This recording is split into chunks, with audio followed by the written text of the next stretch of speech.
Yo, what's up guys? Gimana kabar kalian hari ini?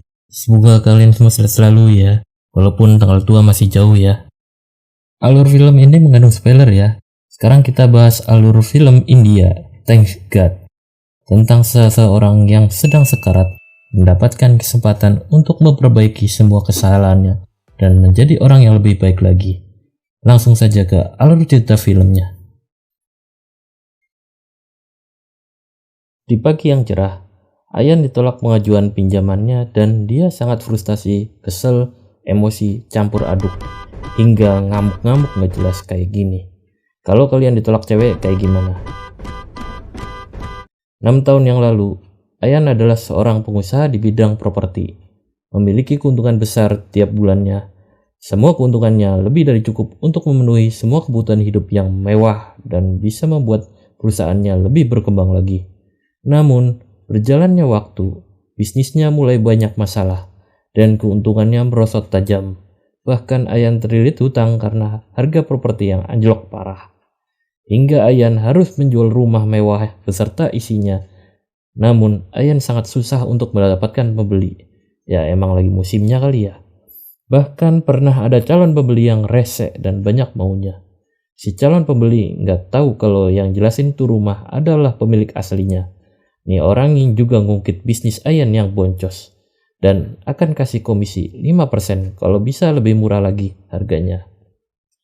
Kan nggak tahu diri nih orang, hingga Ayan melihat mobil mewah langsung saja dirusak tanpa terkontrol. Dan ternyata tuh mobil milik orang lain dan calon pembeli cuma naik taksi. Hingga Ayan ditangkap paksa oleh inspektur polisi.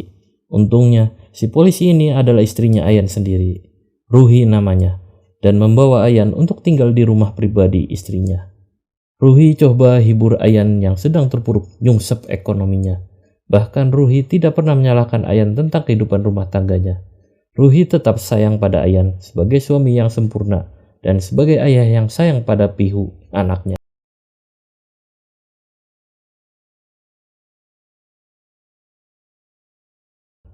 Saat makan malam bersama kakak iparnya menghabiskan seluruh gajinya hanya untuk merenovasi rumah leluhur ayahnya. Kata kakaknya, dulu kebakaran karena lilin miliknya. Saat kakaknya pergi, iparnya minta tolong ke Ruhi dan Ayan agar istrinya tidak melanjutkan renovasi lagi. Dan di sini Ruhi punya ide agar Ayan pura-pura ngaku kalau dulu kebakaran itu disebabkan oleh petasan miliknya. Di sini Ayan seperti tersinggung dan nggak mau, tambah marah-marah. Ruhi juga bingung dengan Ayan. Emang bener ya kalau orang lagi nggak punya duit, lagi banyak utang, tuh mudah tersinggung dan mudah marah-marah. Besoknya, Ruhi ingin Ayan beli kado ulang tahun untuk Pihu. Namun, Pihu ngajak beli es krim dulu. Naik ini dan itu. Semua jajanan pengen dicoba. Hingga saat digulali, Pihu ingin ke tempat lain lagi. Ayan marah karena sudah 1 jam mereka jalan-jalan namun gak jelas maunya apa yang jelas. Karena Ayan buru-buru, hari Selasa ini mau ke kuil dan ada rapat. Kado Pihu biar Ruhi sajalah yang membelinya. Sok sibuk banget nih bapak-bapak. Lalu Ayan pergi ke kuil Hanoman. Di sini ada pengemis yang minta makanan, namun lebih memilih beli sembahan untuk Dewa Hanoman.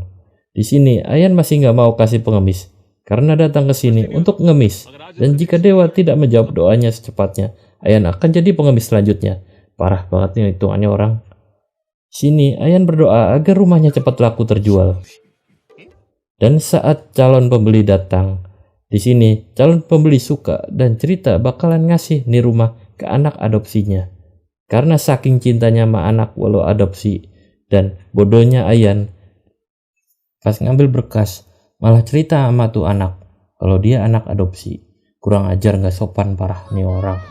Langsung teriak ngadu sama emaknya nih anak. Otomatis jual beli rumah gagal lagi bos.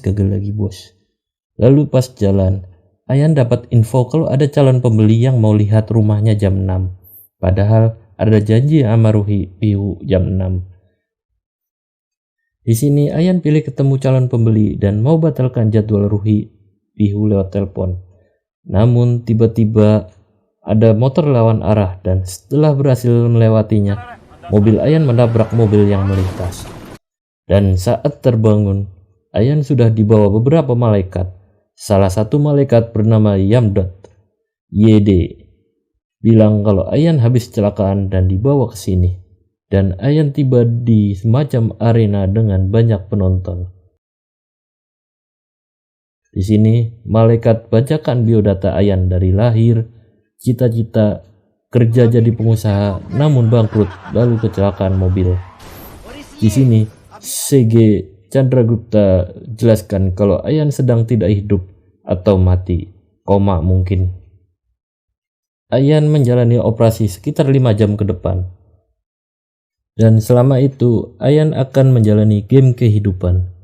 Di sini, CG jelaskan sebelah kiri ada bejana yang diisi bola hitam dari amal burukmu, dan bejana sebelah kanan diisi bola putih dari amal kebaikanmu. Jika bejana bola putih sampai luber, maka akan hidup lagi. Jika bejana bola hitam luber, maka Ayan akan langsung masuk neraka. Di sini, Ayan sempat menolak melakukan permainan itu. Lalu CG menunjukkan wujud nerakanya. Dan pilih ikuti permainan ini atau di neraka selamanya. Ayan pilih mengikuti permainannya. Permainan pertama. Menurut CG, Ayan seorang temperamen yang mudah marah pada semua hal kecil. Dan menurut Ayan, wajar kalau di posisi dia saat ini yang akan bangkrut dan banyak hutang. Dan tiba-tiba Ayan berpindah ke pantai, menikmati sunset bersama Ruhi. Lalu Ruhi pergi dan Ayan pergi pakai lift janji 2 menit. Namun sebelum pintu lift tertutup, datanglah cowok berbadan kekar yang akan masuk lift. Namun menahan pintu lift agar bisa terus telepon dulu dengan temannya.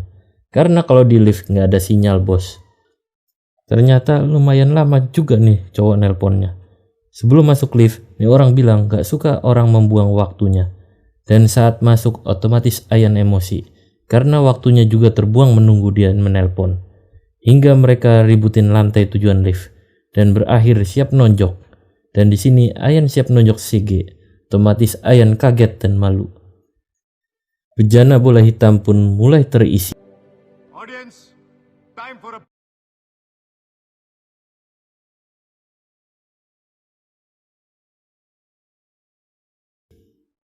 Permainan kedua. Menurut CG, Ayan dipenuhi rakus, tamak, serakah. Dulu Ayan sering bocorin soal ujian hanya demi uang 2.000 rupiah. Dan ternyata siswa yang sering beli soal sekarang udah jadi dokter. Dan dia yang akan mengoperasi Ayan. Ternyata nih dokter rada-rada kurang orangnya. Ya mungkin karena sering beli soal bocoran. Dan Ayan sangat takut nih dokter bisa gagal mengoperasinya. Lalu Ayan disuruh menggagalkan penjualan rumah milik pasangan Tuan dan Nyonya Gaekwad. Karena harga jualnya cuma 30 juta yang seharusnya 150 juta. Namun Ayan gagal negosiasi dengan pengembangnya. Menurut Ayan, pengembang itu sampah yang harusnya dapat bola hitam. Dan CG langsung memasukkan bola hitam ke bejananya. Ternyata yang ditelepon adalah Ayan 5 tahun yang lalu. Lanjut, kelemahan ketiga Ayan adalah cemburu. Menurut Ayan, cemburu bukan kelemahannya, namun kekuatannya. Lalu CG coba bikin Ayan cemburu dengan menceritakan kecantikan Ruhi istrinya. Namun itu tidak merusak kepercayaannya kalau cemburu adalah kekuatannya. Lalu Ayan berpindah ke dapur. Di sini bertemu Ruhi istrinya yang cerita kalau daftar di cabang kriminal dan berhasil masuk. Di sini Ayan menunjukkan sikap kurang senang. Di sini terungkap kalau Ayan gagal masuk ujian polisinya dan justru Ruhi berhasil dan mencapai cabang kriminal. Ini sangat menyakitkan bagi Ayan. Kelemahan keempat adalah hayalan. Ayan masih ngeributin istrinya yang jadi polisi dan tidak pernah masuk halaman depan menangkap penjahat kelas atas. Ayan yakin jika berhasil masuk polisi akan bisa menangkap penjahat kelas atas. Dan di foto namanya akan dicetak di koran paling depan. Lalu diperlihatkan cermin mimpi. Akan dilihat kinerja Ayan. Di mimpinya Ayan mendatangi bank yang sedang dirampok. Di sini Ayan coba menembak perampok, namun meleset beberapa kali dan semua peluru justru mengenai sandranya. Ya, di sini Ayan gagal sebagai polisi. Namun menurut CG, istrinya pernah mengalami kejadian yang sama. Ruhi berhasil mengendalikan perampok dan berjanji tidak akan melakukan sesuatu. Lalu perampok menangis karena perbuatannya merampok demi anaknya yang sedang dioperasi. Dan kisah sedih pelaku berhasil membuat para nasabah tersentuh hatinya. Dan hampir semua orang menyumbangkan uangnya untuk biaya operasi anaknya pelaku. Dan Ruhi tidak melaporkan kasus ini ke kantor polisi agar pelaku bisa bebas dan merawat anaknya. Dan Ayan mendapatkan kembali bola hitam yang hampir memenuhi bejananya. Lalu Sege dapat telepon dari Dewa Hanoman yang bilang kalau Ayan rajin pemujaan dan berdoa padanya. Namun Ayan tidak peduli dengan pengemis di sebelah kuil Dewa Hanoman. Karena saat itu Ayan tidak sedekah dengan nenek pengemis itu. Akhirnya nenek itu meninggal dunia dan sekarang dia hadir sebagai juri yang menilai kehidupan Ayan. Saat pengemis itu meninggal dunia, orang-orang membawa jenazahnya ke pemakaman dengan berjalan kaki hingga bikin macet jalan. Lalu ada seorang ibu dan anak yang lagi pesen ojol. Namun ojolnya kena macet jadi lama dan anaknya yang boring lalu menyeberang jalan pengen jajan. Rentetan peristiwa inilah yang membuat tabrakan mobil Ayan. Menurut Sege, semua yang didapat Ayan adalah dari semua akibat yang dilakukan. Siapa yang menabuh angin, dia yang mendapatkan badai.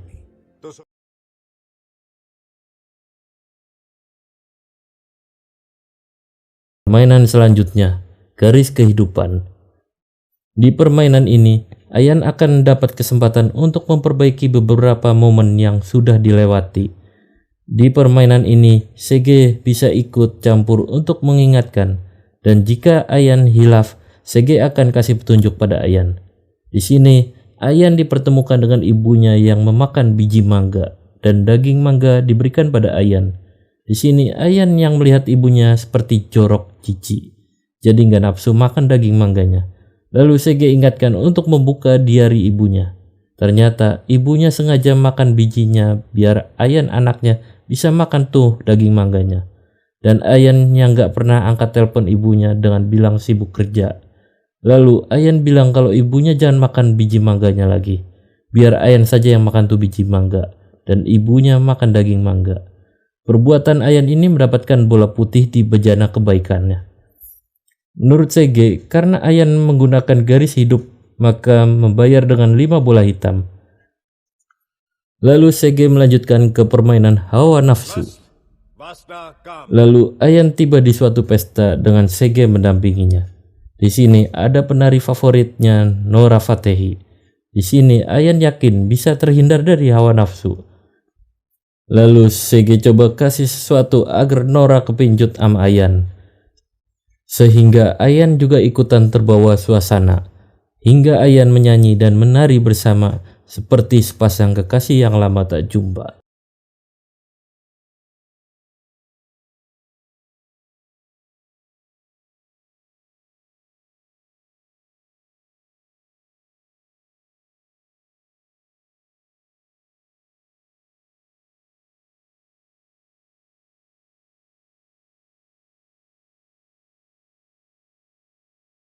Lalu Nora mengajak Ayan ke kamar. Di sini Nora dan Ayan hampir memadu kasih. Karena Sege datang dan kasih bantuan agar Ayan tiap melihat wanita cantik, coba selalu bayangkan wajah ibunya.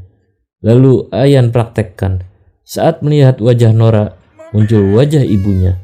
Langsung hawa nafsu Ayan hilang. Ayan tersadar dan tidak mau mengkhianati cinta istrinya. Tindakan Ayan mendapatkan bola putih. Hingga bejana bola putihnya hampir penuh. Permainan selanjutnya, Ayan masuk masa kecil perayaan Diwali. Di sini Ayan main petasan depan rumah. Namun karena nggak sengaja atau ceroboh, petasannya masuk rumah dan menyalakan petasan dalam rumah hingga jadi efek kebakaran. Di sini kakaknya menanyakan kronologi kebakaran pada Ayan. Namun Ayan terdiam. Saat bokapnya pulang, udah pasti dia marah-marah. Karena rumah leluhur kakeknya kebakaran. Di sini, Ayan bilang kalau kebakaran karena lilin milik Tania kakaknya. Tentu bokapnya marah besar dan tidak akan pernah memaafkan Tania. Lalu Ayan dipertemukan dengan almarhum bokapnya. Di sini Ayan coba minta maaf ke bokapnya. Namun bokapnya udah tahu dan coba mukulin Ayan. karena bokapnya merasa berdosa hingga Tania selalu merasa bersalah. Lalu bokapnya dan Ayan datang ke rumah yang sedang direnovasi kakaknya. Di sini Ayan jelaskan kalau bokapnya sudah memaafkan Tania dan coba cerita kalau dulu Ayan lah pelaku kebakaran. Dan Ayan juga minta maaf pada kakaknya, hingga membuat kakaknya marah pada Ayan karena kakaknya selama ini menanggung rasa bersalah. Meskipun kakaknya tidak tahu kehadiran almarhum bokapnya, namun omongan Ayan sukses membuat keluarga ini harmonis lagi. Kebaikan Ayan membuat bejananya terisi bola putih hingga luber, dan membuatnya memenangkan permainan ini.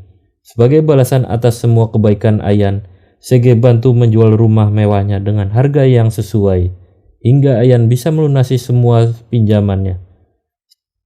Sebelum mengembalikan Ayan ke bumi dan menutup permainan, Sege menawarkan untuk Ayan memberikan semua bola putih yang sudah didapat untuk kontestan selanjutnya. Namun Ayan gak mau karena sudah berusaha mendapatkan bola putih dan tidak mungkin memberikannya pada orang lain secara gratis.